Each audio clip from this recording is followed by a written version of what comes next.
hati sebentar sebelum kita mulai pujian pertama. Silakan.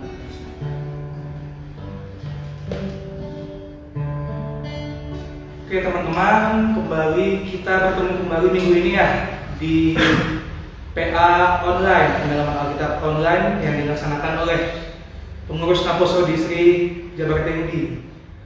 Ini PA online yang kedua teman-teman ya. Untuk yang kali ini kembali kita dilayani oleh Amang Preses kita, Amang Preses Regar, dan juga nanti akan dimoderatorin ya sama Bang Januar Kapaban. Nah teman-teman, sungguh berkat yang luar biasa kita bisa punya kesempatan untuk bersekutu walaupun seperti ini caranya. Tidak terbatas cara kita untuk tetap bisa bersekutu, memuji Tuhan dan juga belajar firman Tuhan. Untuk itu, mari kita angkat pujian pertama kita, Bapa Engkau sungguh baik.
Pemuda mempersiapkan pertanyaan, kontribusi pemikiran supaya kita lebih kaya lagi dari firman Tuhan. Hari ini kita buka kitab kita dari 1 Korintus 16 ayat 13 dan 14. Kita mari kita ikuti bersama-sama 1 Korintus 16 ayat 13 dan 14.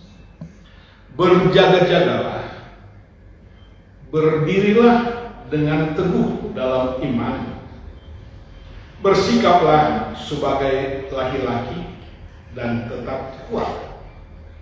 Lakukanlah segala pekerjaanmu dalam kasih. Berjaga-jagalah.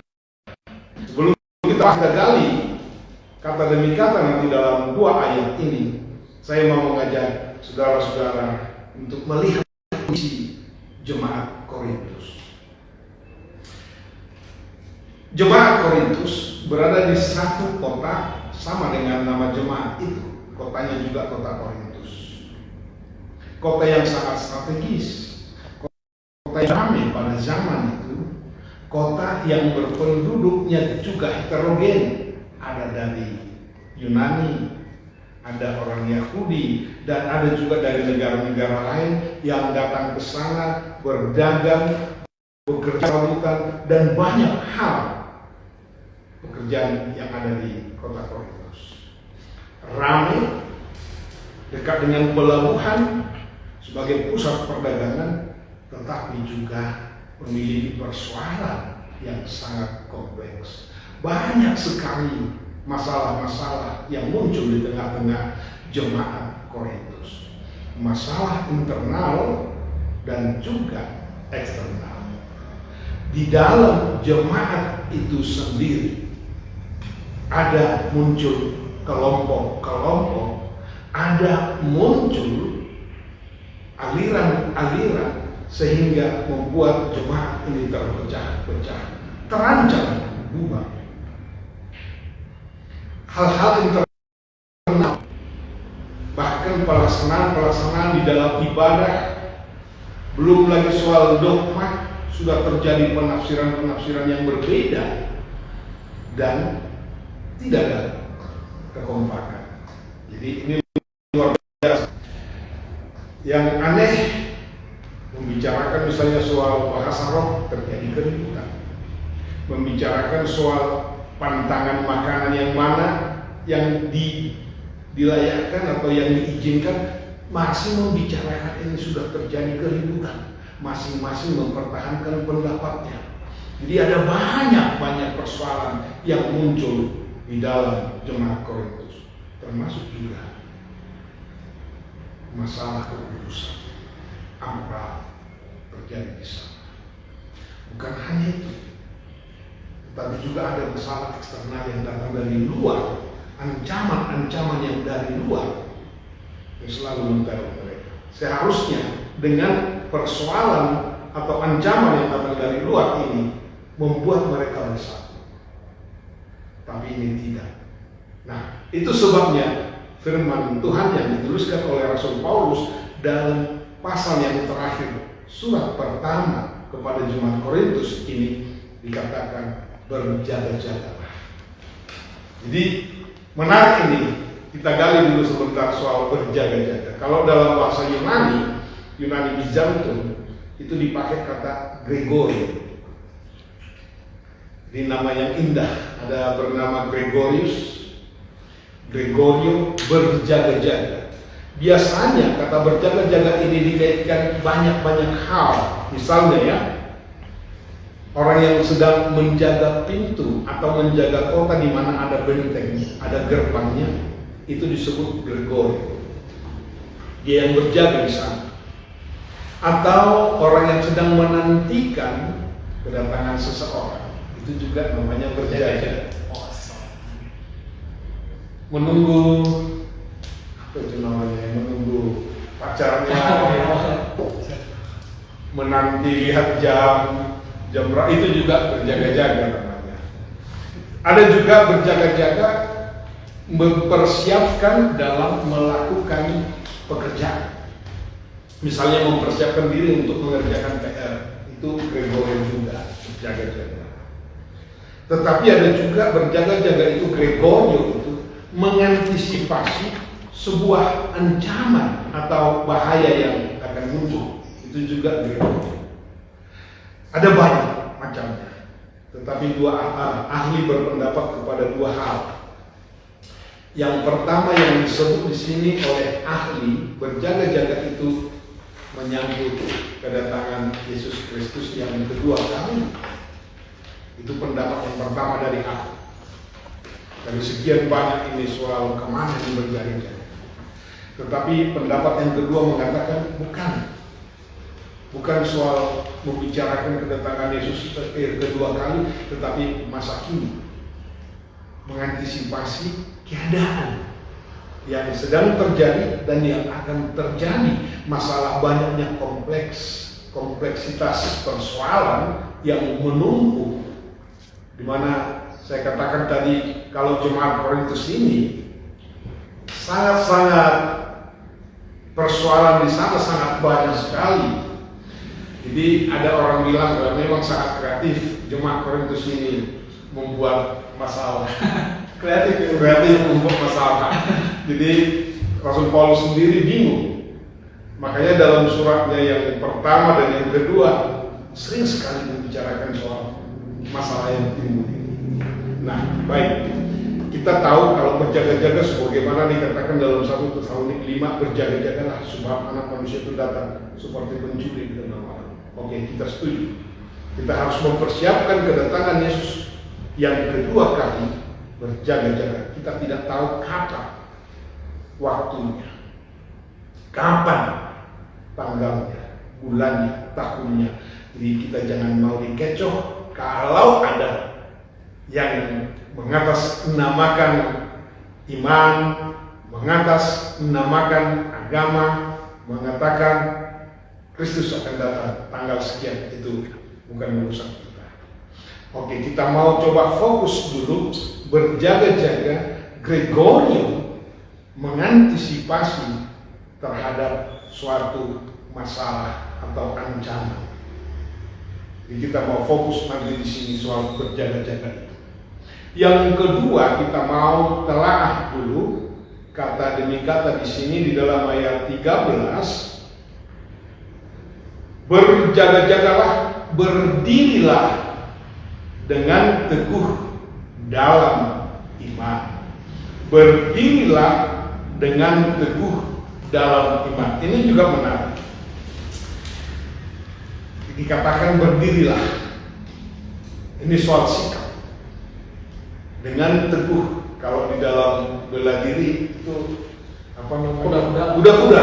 Nah, itu pertahanan ya. Jadi kuda-kuda yang baik itu sangat diperlukan dalam sebuah pertahanan di dalam bela diri. Jadi sangat menentukan sekali. Tetapi dikatakan dalam iman, berdiri teguh dalam iman.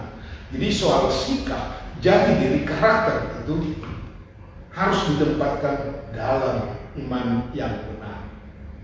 Ada, saya kasih contoh. Ada yang kuda-kudanya kokoh, tidak goyah, tetapi tempat berpijaknya rapuh. Pernah Pak Yosman di wahana yang ada berputar, Ya. ada berputar roda itu berputar ya. Kalau ini tempatnya ini tidak stabil, tidak kokoh, kita kuat juga berdirinya kan gampang. Ya. Jadi dua hal, tempat berpijak itu harus kokoh. Ini disebut sebenarnya pondasi yang kokoh. Di atasnya itulah kita berdiri dengan teguh. Apa pondasi? Kalau dikatakan dalam 1 Korintus 3 ayat 11, pondasi itu adalah Yesus Kristus. Jadi berdiri teguh, sikap kita, sikap anak-anak Tuhan menyikapi persoalan, menyikapi ancaman, menyikapi bahaya kokoh di dalam dasar Yesus Kristus. Nanti akan kita bahas. Ini sangat penting sekali soal sikap kita. Tapi kita mau lanjutkan dulu kepada ayat 14. Kita coba dulu telaah kata demi kata ya, supaya nanti kita bisa masuk. Ayat 14. Oh belum, ayat 14. Ada lagi 13 ini C, bagian C. Bersikaplah sebagai laki-laki dan tetap kuat. Saya tidak tahu bagaimana perasaan perempuan kalau membaca ini, karena ada kaum feminis atau yang bergerak di dalam emansipasi ya. Karena kan ini keberpihakan kepada laki-laki saja yang punya sampingan. Kenapa dikatakan bersikaplah sebagai laki-laki? Bagaimana sebenarnya sikap laki-laki? Apakah ada sikap laki-laki yang seperti perempuan-perempuan? Oke. Atau ada juga perempuan yang bersikap laki-laki? Apa yang dimaksud di sini? Apakah ini mau mencoba mengesampingkan atau mendiskreditkan perempuan? Tidak. Tapi kalau bersikaplah sebagai laki-laki ini bahasa yang umum, jantan, berani. Lebih ke berani. Lebih kepada berani. Jadi kalau soal jenis kelamin, laki-laki banyak yang penakut, perempuan banyak yang berani, gagah. Jadi bukan soal jenis kelaminnya, Ya, tidak membicarakan soal gendernya, jangan salah. Tetapi kalau dikatakan janganlah, ini soal berani dan kuat. Berani di mana? Berani dan kuat ini tidak lepas, tidak berdiri sendiri dari kalimat sebelumnya. Berdiri teguh dalam iman. Jadi tempat berpijak ini dasarnya itu di dalam Yesus Kristus itu harus jelas. Karena nanti akan kita bahas, ada yang berani tapi konyol.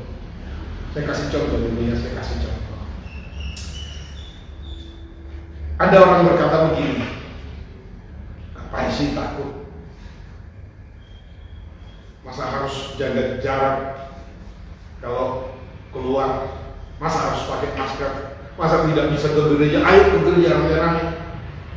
Ayo ke masjid, kata saudara-saudara muslim. Kumpul di sana. Kenapa kita harus ikut peraturan pemerintah? Ini kan soal agama. Kenapa ada larangan-larangan? Dia berani, benar. Tapi kita harus cek. Ada yang berani konyol, ada yang berani dengan sikap tadi. Ya, yang dasar yang benar tadi. Dasar yang benar, tempat berpijak yang benar. Bukankah godaan yang disebut oleh, yang ditawarkan oleh iblis itu kepada Yesus? Kalau benar engkau anak manusia, jatuhkanlah gunung ini dari atas ke bawah. Kan pasti ditolong. Ya. Ini berani yang si Panggaron ya. Jadi bukan soal perasaan yang dikatakan dalam iman, berdirilah teguh dalam iman, bukan menyangkut soal perasaan. Jadi kalau ada tawaran misalnya sama anak muda, ini whisky, nah tengah hari jam 12 minuman keras, minumlah dulu ini jangan. Kalau berani, kalau jago kawan, kalau berani saya hormat. Itu konyol. Iya. Tak berdasar. Tak ada dasarnya salah. Dia melakukan pekerjaan itu memang benar dengan sungguh-sungguh, tetapi salah. Berarti sungguh-sungguh dia melakukan yang salah. Jadi bukan itu yang dimaksud. Nanti kita akan lihat contoh-contohnya lagi ya. Jadi tetap kuat berani, tetap kuat tidak lepas dari iman tadi. Imannya dasarnya adalah Yesus Kristus. Jadi firman Yesus Kristus harus menjadi tempat berpijak. Ya, betul. Ayat yang ke-14. Lakukanlah segala pekerjaan dalam kasih.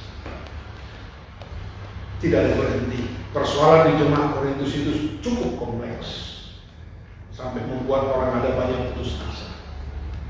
Sampai ada orang berkata tidak perlu lagi agama segala macam. Mungkin pernah kita dengar ya, kalau ada masalah, misalnya pemuda, masalah dengan temannya, putus pacarnya, udah nggak, ujung-ujungnya nggak ke gereja lagi, nggak bawa ibadah, iya, ini persoalan pribadi. Persoalan dengan sing tua juga begitu, persoalan dengan pendeta juga mudah-mudahan tidak ada. Dia tidak suka, ya daftar. Ada banyak begitu. Siapa yang pernah? Kalau pendeta yang nggak suka, nggak datang. Jadi ini lakukanlah semua pekerjaan. Kita mau lihat nanti. Kan persoalan kita ini tidak tahu masalah kita ini berapa lama lagi. Menurut Jan berapa lama lagi pandemi COVID ini?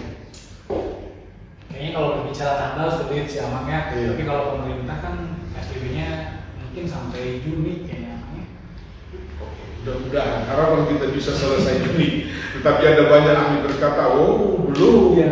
Karena ini banyak yang tidak setia. Iya.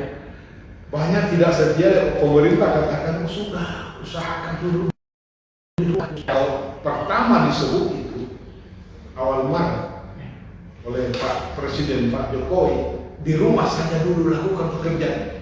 2 minggu kalau setia, 2 minggu selesai. Karena masa inkubasi pandemi ini kan, COVID ini kan 2 minggu. Biarlah yang sakit sekarang ditangani oleh petugas-petugas medis. Yang lain bertahan dulu diam.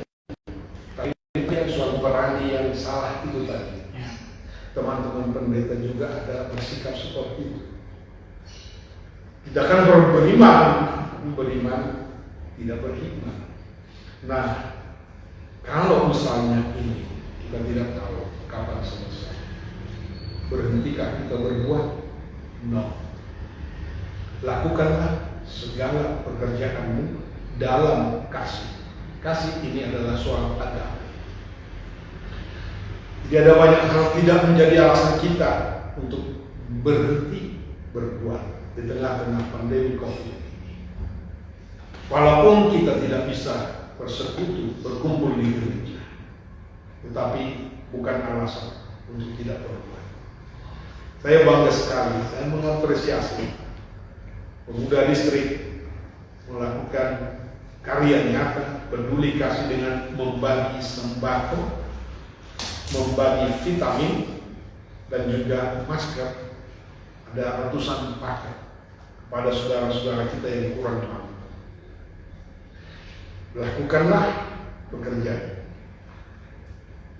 Tidak berhenti di situ, tetapi dikatakan dalam kasih. Bukan untuk pencitraan, bukan untuk gagah-gagah, apalagi bukan karena keterpaksaan. Ada banyak yang melakukan pekerjaan sungguh-sungguh, tetapi dengan motivasi berbeda. Saya membenci seseorang, saya lakukan sesuatu supaya dia semakin benci dengan sungguh-sungguh, itu salah. Atau saya melakukan pekerjaan hanya dengan pencitraan, kemudian posting, buat postingan hebat sekali ya, supaya orang melihat, wah saya masih lebih unggul. Jadi egonya itu masih menonjol. Tetapi dikatakan dengan kasih. Kasih itu diterjemahkan dengan agape, bukan pilihan, bukan eros, bukan storge.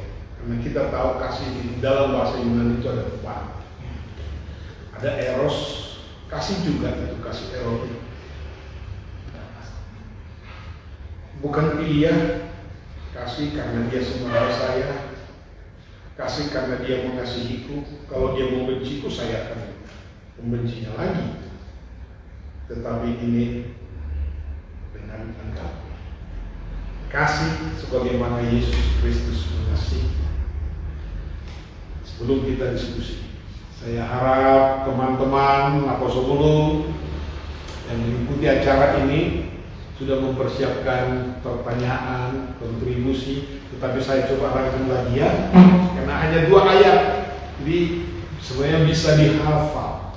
Berjaga-jagalah, berdirilah teguh dalam iman, bersikaplah sebagai laki-laki dan jadilah kuat. Lakukanlah segala pekerjaanmu dalam kasih. Apakah kita ini perlu? Apakah kita sudah berjaga-jaga, mengantisipasi suatu ancaman? Ini kita bicara masa kini, soal sikap. Apakah kita sudah berdiri teguh di dalam iman yang benar? Dan kita bersikap sebagai laki-laki berani dan kuat, tetapi bukan konyol-konyolan. Beriman di dalam Yesus. Dan yang terakhir tadi, sudahkah kita berbuat di dalam kasih? Sekecil apapun pasti bermanfaat. Terima kasih. Saya serahkan kepada moderator kita, Januar Nababan, pemuda ganteng ini, yang selalu setia bersama-sama dengan Apostol Bulung distrik Lembaga. Terima kasih.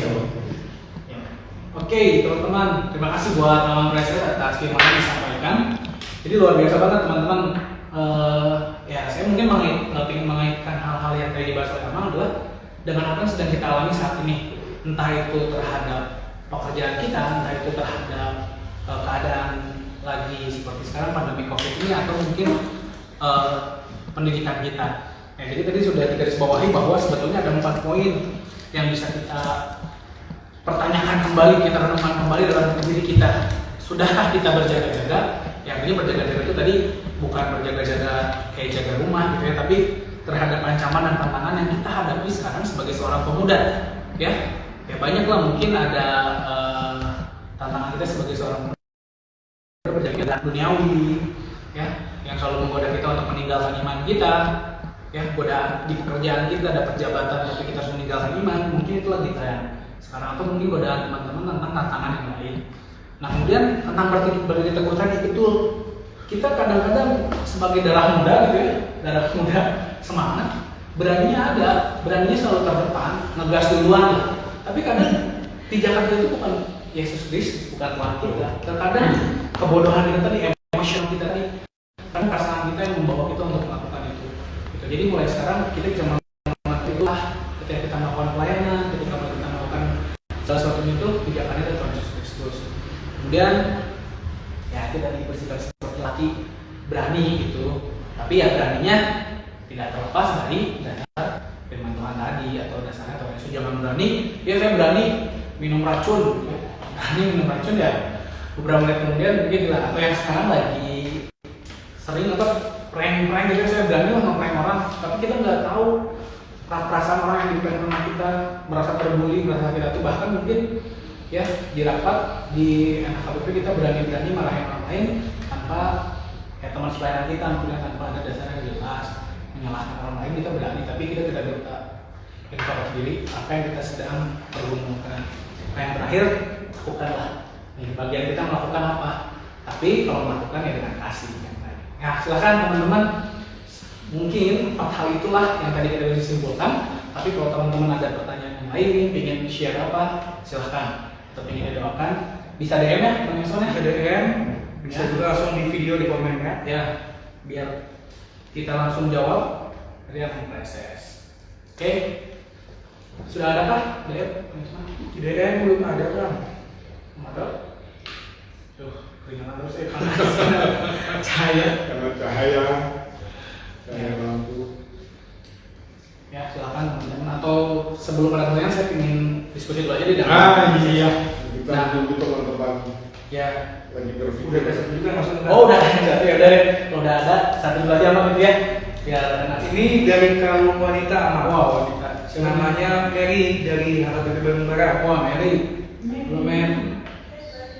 Ingin dibahas lebih dalam yang dimaksud sikap laki-laki dalam ayat tersebut, dan kalau dibandingkan sama perempuan bagaimana? Jadi pengen dibahas lebih mendalam lagi nih, maksudnya sikap. Contoh di dunia nyata kali ya. Iya. Contoh di nyatanya gitu ya. Tuh. Oke, baik. Ya, Mary ya Bandung Barat.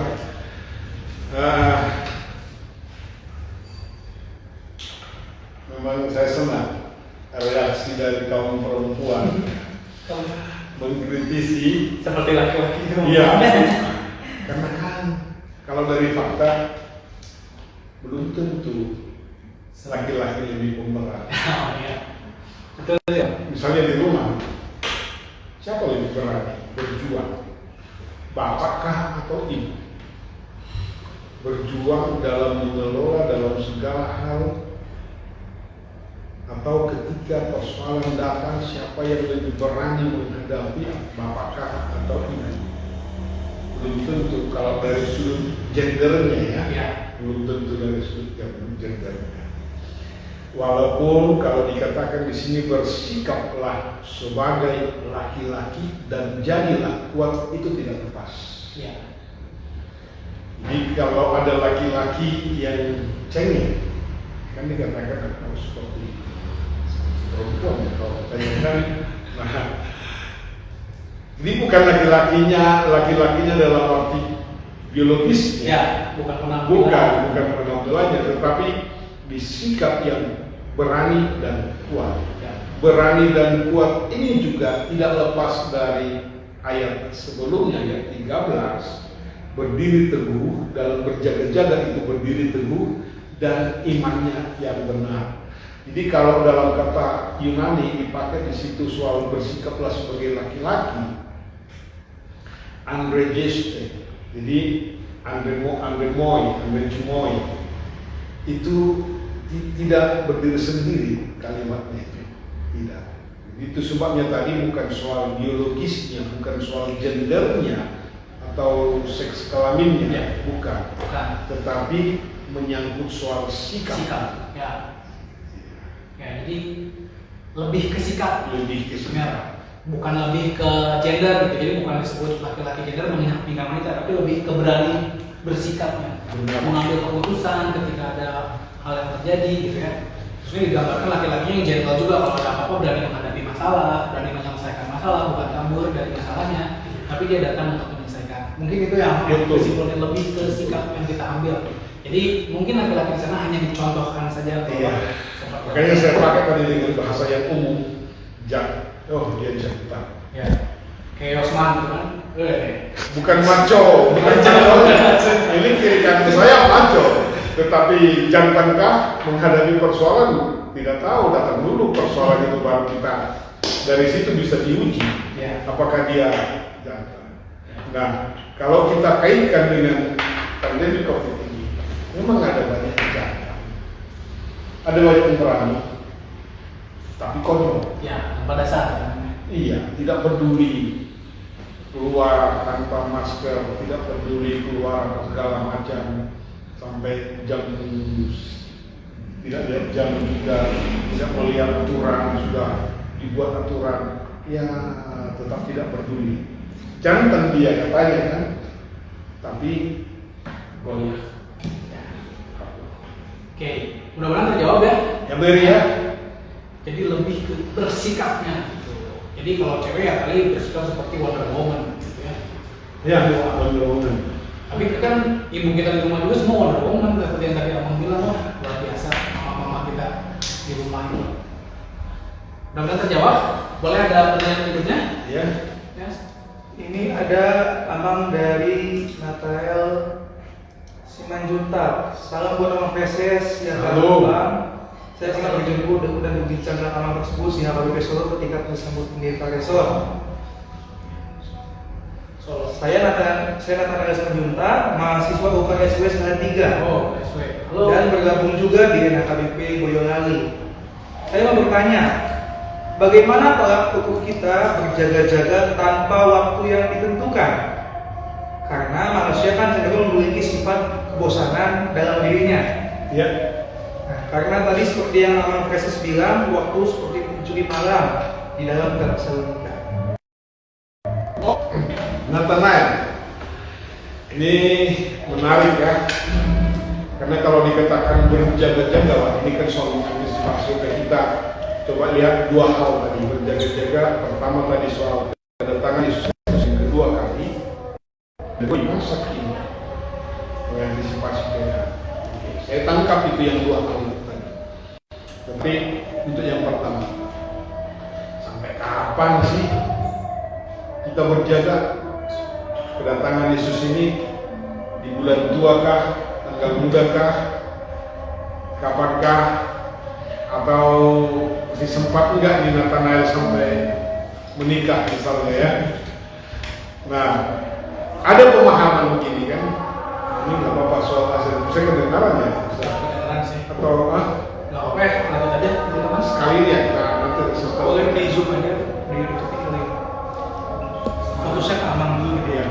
Jadi suaranya Mudah-mudahan bisa jelas. Karena ini soal sampai kapan. Nah itu makanya sikap tadi berjaga-jaga. Dengan sederhana, Martin Luther, tokoh reformasi, ya reformator yang kita kenal ya, Martin Luther ini katakan demikian. Andai Tuhan berkata kepada saya, Luther, besok, sekarang tanggal berapa? Tanggal 2, misalnya ini 25 April. Luther, besok tanggal 26 April itu adalah Parusia, hari terakhir, hari kedatangan Yesus Kristus yang kedua kali. Persiapkan dirimu. Luther akan bersikap begini, dia bilang, saya akan tahan hari ini. Padahal gantungan usianya 3 bulan ya. Padahal besok. Hari terakhir. Nah, yang mau dikatakan selagi ada kesempatan. Itu bukan soal urusan kita. Setiap hari lakukanlah pekerjaan yang menghasilkan memuliakan nama Tuhan. Itu Nathanael suksesnya, kuliahnya juga nanti sukses. Mudah-mudahan bisa puas dengan jawaban itu dia. Jadi berjaga-jaga setiap saat untuk masa kini juga mengantisipasi suatu keadaan, karena itu sikap anak-anak Tuhan yang benar, selalu siap sedia mengantisipasi, termasuk soal kematian. Kita tidak tahu kapan kita mati. Betul. Tetapi jangan hitung-hitung. Jangan hitung-hitung. Besok mungkin mati, 2 hari mati. Tidak, tapi lakukan apa yang bisa dilakukan. Betul. Oke, Nathanael. Ya. Jadi kalau ditanya tadi menambahkan, emang bukan menambahkan. Ya. Dia bilang di sini kan kecenderungan memiliki sifat manusia itu bosan. Tapi maksudnya tak mungkin lah kita dalam iman kita bosan beribadah. Oh. Ya. Saya nggak maksudnya kalau di sini dibilang bosan itu bosan dalam apa? Kalau tadi yang saya tangkap dari komunitas adalah ya bukan urusan kita tanggal itu kapan datang, tapi urusan kita adalah bagaimana tetap beriman kepada Tuhan dan setia menjalankan setiap ibadah kita. Gitu. Ya. Kalau tidak salah, itu tahun 2000 itu seorang pendeta, ada pendeta Marga S. Iya, kalau di Bandung juga itu. Bandung itu. Tapi sampai dari Sulawesi ada yang datang ke sini ke Bandung. Ya, katanya menjual semua harta. Menjual semua, meninggalkan pekerjaannya, bahkan ada yang punya baby ditinggal. Suaminya ditinggal, ini ibu-ibu dari Sulawesi katanya ya, datang ke Bandung karena kata pendeta MS ya, MS. Saya sudah bicara dengan Tuhan akan yang kedua kali tanggal sekian, bulan sekian, jamnya juga sudah ditentukan. Ya, mereka udah berkumpul ya. Ini berkumpul. Ya. Nah, tunggu sampai itu menunggu seperti itu ya bosan lah. Ya. Sama seperti pesawat, menunggu pesawat ternyata delay, membosankan. Jadi tidak berjaga-jaga seperti itu yang dimaksud. Itu bukan soal urusan kapan. Ya. Sama. Bosan nggak makan. Bosan makan ini, kapan ini selesai makan ini, harus makan yang biasa 3 kali sehari misalnya, bosan.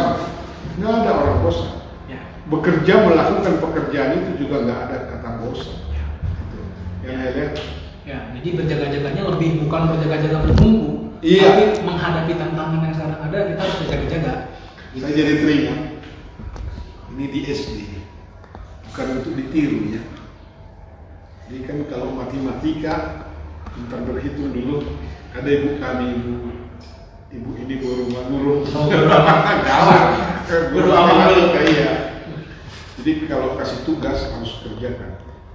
Jadi pernah kasih tugas, ibu ini ada kerjaan di kantor, ke kantor atau kemana lah. Kerjakan halaman sekian, nomor sekian sampai sekian. Ibu ini pergi. Tapi begitu pergi, kami lupa dengan tugasnya. Kasihkan main.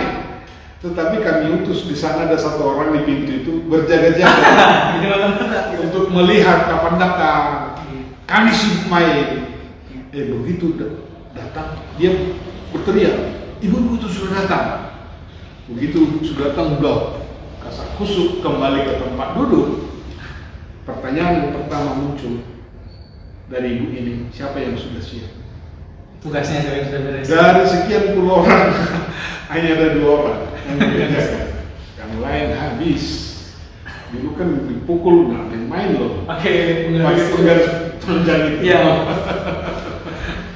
Jadi kalau berjaga-jaga seperti itu salah. Mengintip-intip kapan Yesus ini datang. Bisa. Ya, betul. Yang penting kita memelihara iman kita kepada Tuhan dan tetap melandasi Tuhan sebagai landasan iman kita. Iya. Mudah-mudahan terjawab. Ada lagi pertanyaan? Oke, terima kasih Nel. Ada ini dari Ayu Selviana Boruna Baban. Wah, dari Boruna Baban ya? Dari Pekan Cekek. Oh iya. 2 minggu yang lalu juga dia ikut. Iya. Jadi kalau saya tangkap sih emang ini kayaknya pengalaman pribadinya. Jadi di pertanyaan gini, tadi kan bicara tentang kasih. Iya. Sebagai saudara seiman, kita kan patut untuk membawa dan memberitahu jalan yang benar. Maksudnya memberitahu kepada orang lain gitu kan. Iya. Tapi saudara yang kami beritahu ini malah menganggap saya tidak mau melihat dia bahagia. Dan orang yang tadi itu menuduh saya yang tidak. Oke. Nah, bagaimana tanggapan kita sebagai anak Kristen yang baik? Haruskah saudara terus kita tinggalkan? Atau bagaimana baiknya nyaman? Oke. Temennya cewek bukan? Tapi sorry enggak. Nah ini juga benar. Tapi syukurlah tadi, lakukanlah segala pekerjaanmu dan tidak koma, tidak titik, langsung satu nafas dalam kasih. Sebenarnya ini kembali ke kita. Ditanya apakah yang kita lakukan itu dalam kasih? Kasih kepada diriku sendiri kah?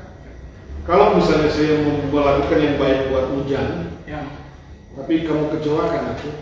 Kalau memang itu saya lakukan dalam kasih, bukan dalam arti untuk pencitraan, ya, mendapat imbalan. Iya, saya tidak harapkan balasan. Ya, tulus ya. Tulus. Kamu mau balas itu dengan baik atau tidak, itu tidak jadi masalah. Tetap mengasihi dia gitu dan Tetap mengasihi. ya. Nah, yang sering memang itu kan kemanusiaan kita. Memang ada banyak luar biasa sudah kita kasihi, dia menginjak lagi, dia memfitnah kita lagi, kita mengasihi. Sampai berapa lama kah mungkin itu seperti ini? Jawaban ayat 1 Korintus 15 ayat 58. Itu yang terjadi juga tetap dalam Korintus. Dikatakan janganlah jemu, jangan bosan berbuat yang baik. Itu ayatnya. Nah, kenapa di Korintus ini beberapa kali ditekankan soal kasih? Misalnya 1 Korintus 13 ayat 13. Demikianlah tinggal ketiga hal ini. Apa itu yang ketiga itu? Iman, pengharapan, dan kasih. Tetapi yang lebih besar di antaranya adalah kasih. Kasih itu agape. Jadi dosa sakit hati. Kalau dia tidak terima, kalau dia membuat fakta yang berbeda, jangan sakit hati ya, ayo ya. Karena itulah perbedaannya anak-anak Tuhan.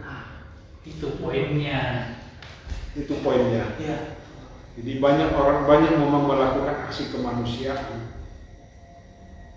tetapi dasarnya tadi belum benar, bukan di dalam Yesus Kristus. Salah tidak, tetapi ini disempurnakan lagi di dalam kasih Yesus Kristus. Yesus, lihat apa kekurangan Yesus? Tangannya yang selalu memberkati itu harus dipaku, disalib. Yang memberikan makan 5.000 orang dengan 5 roti dan 2 ikan, menyembuhkan segala macam penyakit. Mereka juga akhirnya yang berteriak-teriak, salibkan Yesus, salibkan Yesus. Tetapi ini menjadi teladan bagi kita. Yesus katakan, ya Bapa, ampunilah mereka sebab mereka tidak tahu apa yang mereka perbuat. Ini sulit sekali. Oke, yuk ya. Ya. Jelas loh, ya, jawabannya karena kita anak Tuhan, kita nggak pernah jemu-jemu, nggak boleh jemu-jemu berbuat kasih. Ya kalau kita sebagai anak manusia pasti ada sih namanya kekecewaan. Tapi kita lihat lagi iman kita, kepada siapakah iman kita. Yang mau kita Kristen, pengikut Kristen, ya Tuhan mengajarkan tentang kasih.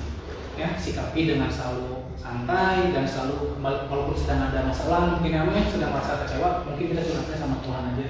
Gitu. Jadi nggak usah dibales hal yang buruk, dibalas dengan hal yang buruk. Mau kita harus tetap berbuat kasih karena kita anak Tuhan dan Tuhan Yesus lah dasar kita.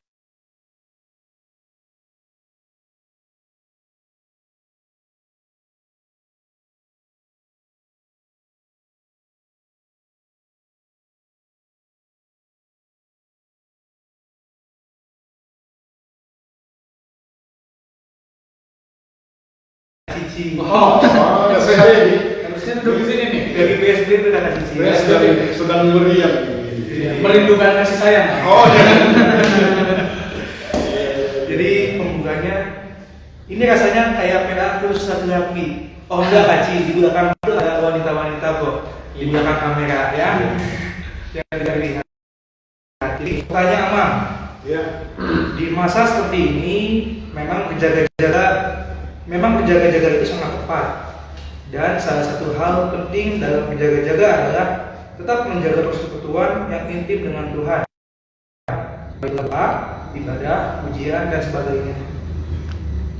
Kondisi saat ini kita terbatas untuk ibadah.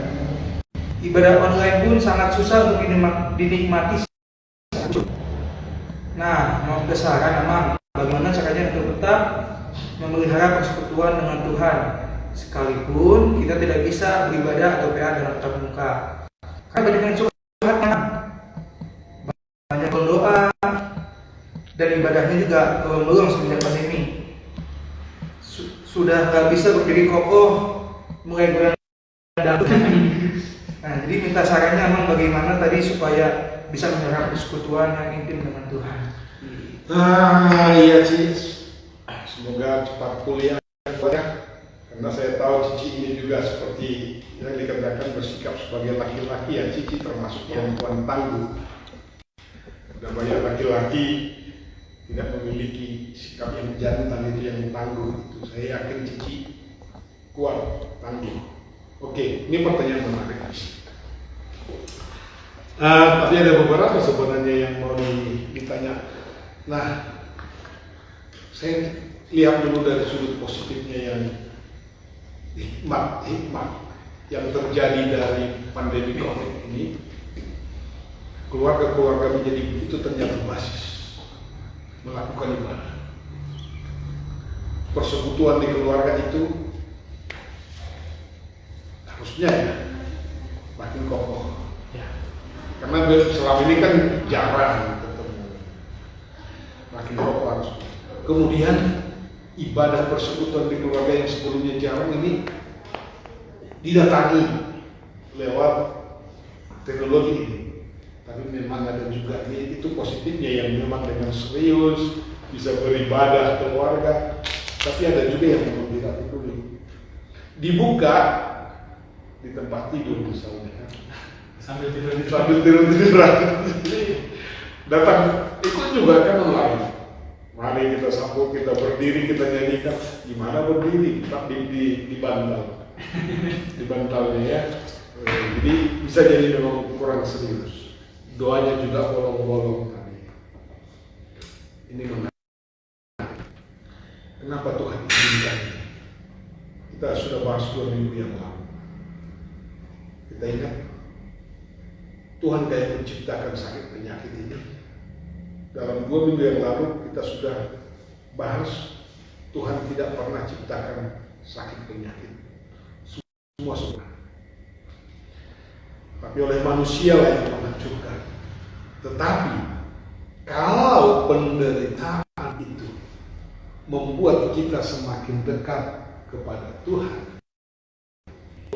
izinkan itu terjadi untuk membuat kita semakin dekat kepada Tuhan. Jadi mari ini ajakan Cici kepada teman-teman pemuda untuk semakin mendekatkan diri kepada Tuhan di tengah-tengah pandemi COVID. Persekutuan ini juga mari bangun lewat sosmed. Tebarlah yang positif. Ini anjuran seluruh teman-teman, jauhkan hoax, jauhkan karena ada yang posting, apalagi ini kan puasa teman-teman kita Muslim. Tapi kalau tengah hari, kapan, pagi, siang, nggak lihat jam, hanya makanan aja di posting. Jangan kan buat yang lain juga ya. Tapi bagilah persekutuan lewat sosmed ini dengan positif, transferlah energi positif lewat kata-kata yang membangun. Oke, Ci, terima kasih Cia. Oke, saya kira sudah Terakhir penutup Bang, satu pertanyaan terakhir. Jadi pertanyaan ditutup, ini yang terakhir masuk ya, kita bacakan. Dari waduh, dia nggak memperkenalkan diri. Nama akunnya Mia OMP. Mia OMP. Shalom Mama, izin bertanya. Shalom. Gimana sikap pemuda KBP dalam menggalakkan berpijak pada Yesus kepada lingkungan adat Batak, terutama pada orang tua? Jadi maksudnya bagaimana berpendirian yang teguh di dalam Yesus, kita bagaimana menyampaikannya kepada orang Batak, terutama kepada orang tua.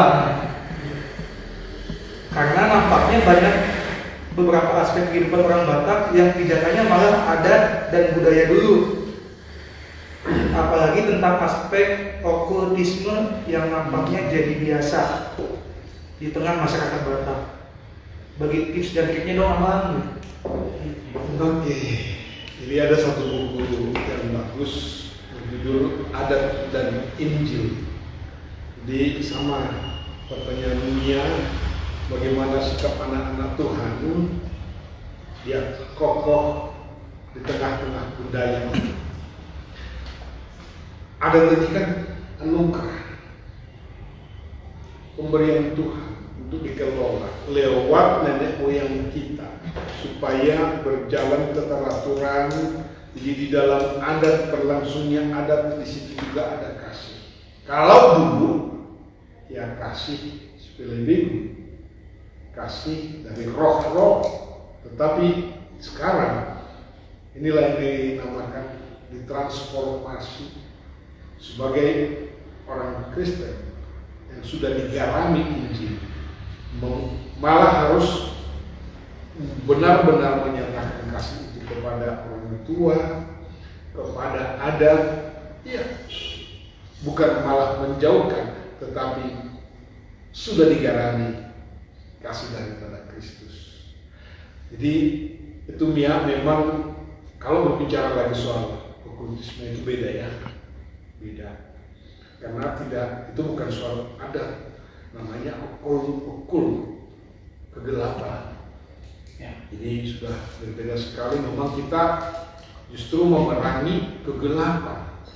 Sebagai anak-anak Tuhan, hiduplah dalam terang. Jauhkanlah segala okultisme, kan itu ya. Kalau yang menyangkut okultisme, jadi kita pemuda harus cerdas untuk melihat mana okultisme, mana yang bukan. Jangan disamakan semua. Ulos dianggap itu okultisme, jangan. Ada yang sampai membakar ini. Adat perkawinan orang Batak itu juga dianggap okultisme. Jadi sikap kita ya harus benar ya. Adat. Jadi orang Kristen itu harus bisa memilah mana adat yang benar. Jadi jangan dikaitkan dengan okultisme. Sama sekali tidak. Okultisme harus diperangi. Itu kuasa-kuasa kegelapan harus diperangi. Tetapi jangan dikatakan semua adat itu adalah okultisme. Tidak. Adat sebagaimana diwariskan oleh nenek moyang kita, banyak sekali nilai-nilai yang baik, tempat kita, lapangan kita untuk menyatakan kasih Yesus Kristus. Jadi tetap ya, saya kira demikian. Ingat waktu yang terbatas. Ya. Terima kasih buat Bang Francis jawaban-jawabannya untuk rekan-rekan kita.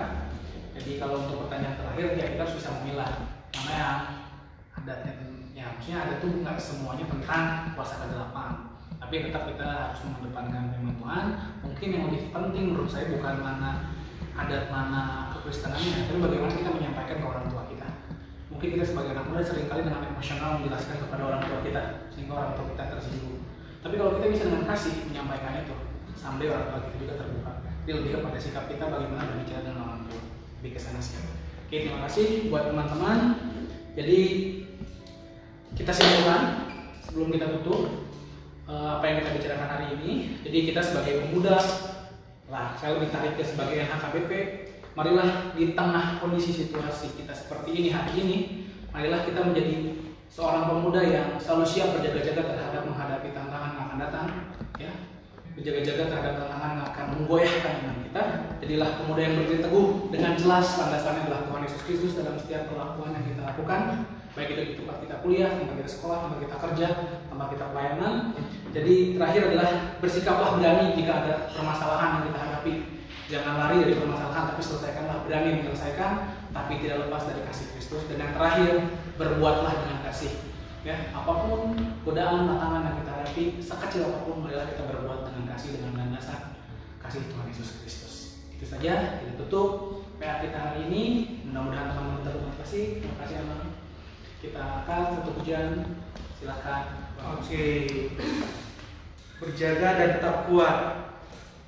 Satu tips lagi dari saya, sesuai dengan pujian penutup kita, ingat nama Yesus. Itu yang membuat kita semakin kuat di tengah-tengah masa yang kita hadapi saat ini. Jadi kita akan angkat pujian Kidung Mazmur 344.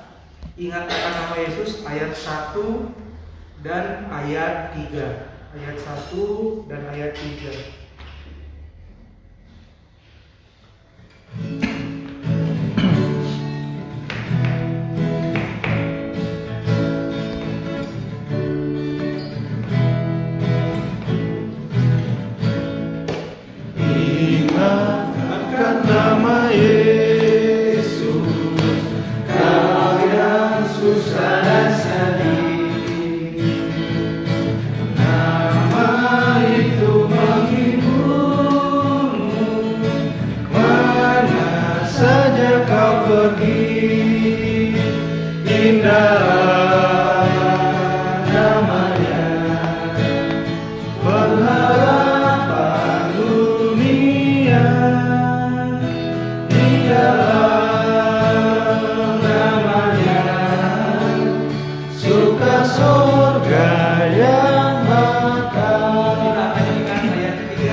Bersama dengan saudara-saudara kami, anak-anakmu, Naposo Gunung, lewat PA online. Walaupun secara fisik kami tidak bisa bertemu, tetapi kami dipertemukan oleh firman-Mu, oleh kasih-Mu. Terima kasih Bapa. Dan biarlah firman-Mu itu menuntun kami untuk semakin berjaga-jaga, berdiri teguh di dalam iman yang benar, dan kami melakukan pekerjaan kami di dalam kasih yang daripada-Mu. Terima kasih Bapa. Kiranya kami bukan hanya pendengar-pendengar firman-Mu, tetapi jadi pelaku-pelaku firman-Mu dimanapun kami berada. Di tengah-tengah situasi yang sulit ini karena pandemi COVID-19, kami yakin Tuhan, tidak ada sesuatu yang bisa menghalangi kami untuk berbuat yang baik sebagai pemuda gereja-Mu, untuk menyatakan kasih-Mu, supaya kami senantiasa semangat dan sukacita. Engkaulah yang menghibur saudara-saudara kami yang sedang sakit, yang terbaring, baik karena pandemi COVID ini, atau juga yang berduka. Tuhan, apapun sakit penyakit mereka, kami berdoa, kiranya Tuhan angkat segala sakit, segala beban yang menghimpit mereka, biar bersukacita di dalam nama Tuhan Yesus. Terpujilah nama Tuhan. Terima kasih Bapa. Amin. Amin. Shalom. Shalom teman-teman, terima kasih buat Pak Presiden sudah menyampaikan firman. Terima kasih juga buat Usman yang sudah membantu ibadah kita, juga teman-teman yang ada di sini. Jadi teman-teman, kesimpulannya adalah hanya orang yang benar-benar taat kepada Tuhan yang bisa menyebut dirinya mengasihi Tuhan. Mari tetap kuat, tetap semangat, tetap berjaga-jaga di kondisi seperti ini. Shalom, Horas, support sahabat pelayanan. Thank you.